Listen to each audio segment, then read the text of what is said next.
How are things looking on the English front? George has trained this week. George Friend has been in with us. Flinty's come at the back end yesterday. So they're getting fit. Whether they'll be fit enough to go tomorrow, we'll have to wait and see.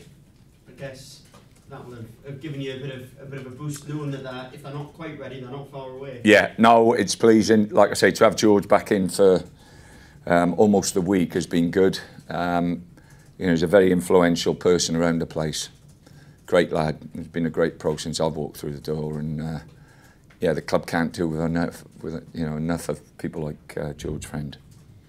I know after the draw at Wigan, you'd sort of pointed out that you wanted to work on set pieces. Have you done that? We've worked on quite a few things this week, just to get really the basics sorted out as much as anything else. But like I say, we've got some tough games coming up, but everybody's got tough games. It's going to be, a really exciting, hopefully, run-in for the last 12 games.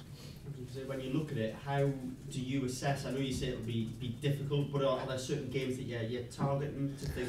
No, I'm not a great believer in, we're going to win this one and we're not going to win that one, and that's going to be more difficult than that one. I think they're all.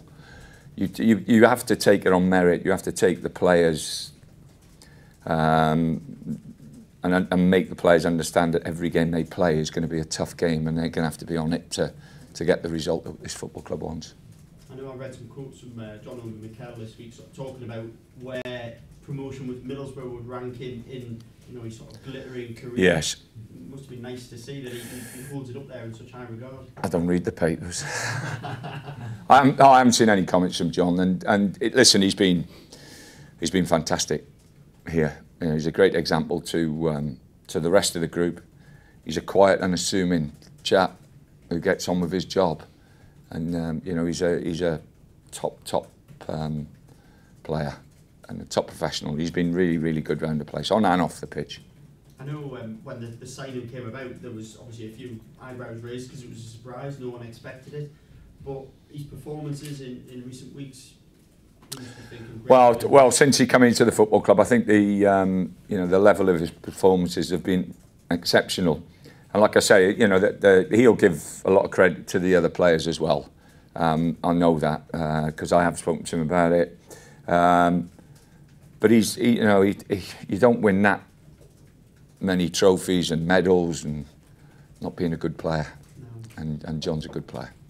Obviously the squad is a younger squad, so it's great to have someone of his experience around.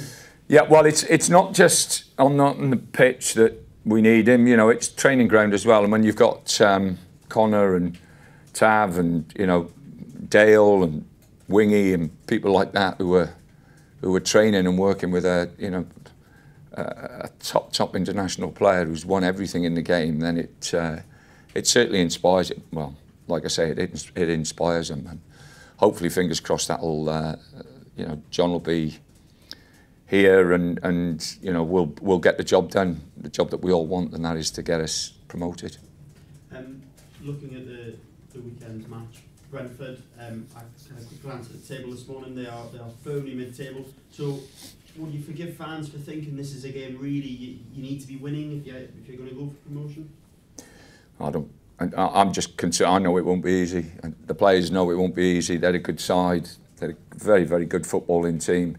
They've got 1 and 2, maybe 3 outstanding players, and I mean outstanding players. And we know that if we're not on it, then they're more than capable of beating us. Do you think they've sort of changed in terms of the way they play since? The manager went to Aston Villa and the new manager came in? No, I think they've maintained their basic principles. I think it's nice to see them because they have a identity about them. They've got good players. I think their recruitment, the way they've recruited over the past 3 or 4 years, has been exceptional.